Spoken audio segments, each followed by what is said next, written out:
This is the Soundcore Q20i, and these are the best budget headphones that you can get right now. Now, when I'm buying headphones, my comparison decision is mostly based on what the driver is. And when I actually went to buy these ones at the store, I was looking to buy the Space One, but it was a bit more expensive.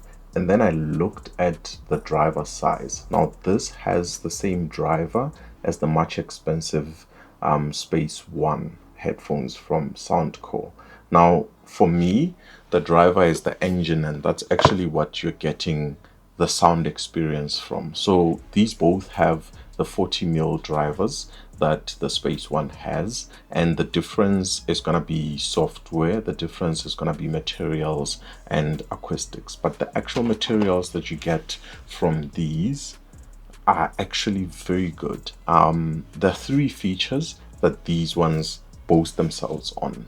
Now, they have active noise cancellation. I'll tell you right now, the noise cancellation is good, but it's not great. But it does a good enough job when I'm in a taxi. It does a good enough job when I'm in most crowded places and I'm listening to my music. But I've actually even realized that for the bass, which is the second feature that these pride themselves on, the bass is very good. These push that 40 mil driver very well without distorting the mids, without muddling up the highs. These are decent for the bass. In fact, they're more than decent. They're very good for that bass. But I've realized that you get a bit more of that bass when you are in transparency mode as compared to when you are in normal or noise cancelling mode. I don't know if that's a glitch in the software or a glitch in anything else that Soundcore did in making these. Maybe it's something that's going to be fixed by a firmware update or anything in the future, but you get some of that vibrating bass when you are in transparency mode for some reason.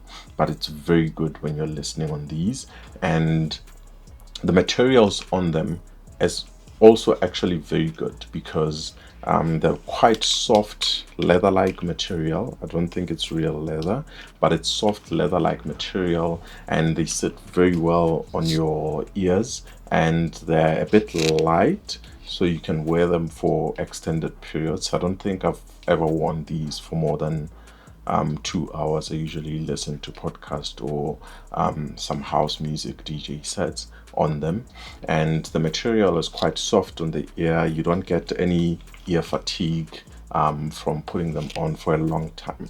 Now, the third and last feature that Soundcore prides themselves in on most of their headphones, and especially on this one, is the long battery. Now, you even forget to charge these ones because on a single charge you can listen for up to 40 hours. I do not know who has ever needed to listen to headphones for an extended 40-hour period without having access to a charger.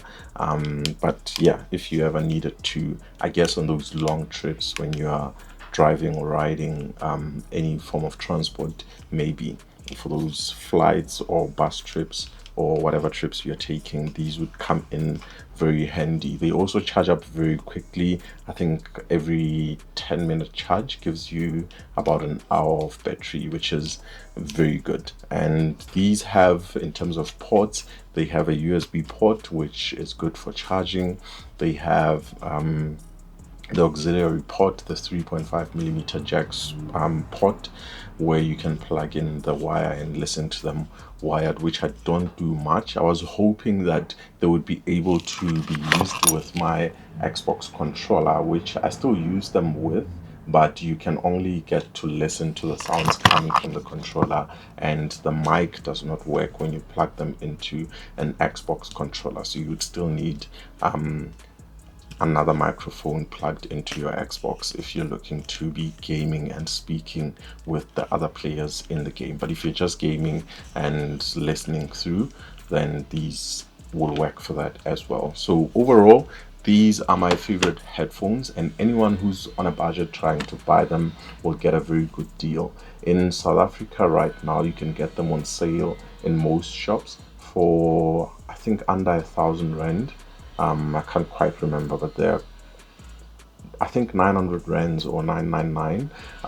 In other parts of the world, they will be under $100, and these are the best headphones you can get for less than $100. Thank you for watching this video. If you found it useful or enjoyed it, please subscribe to the channel to see more.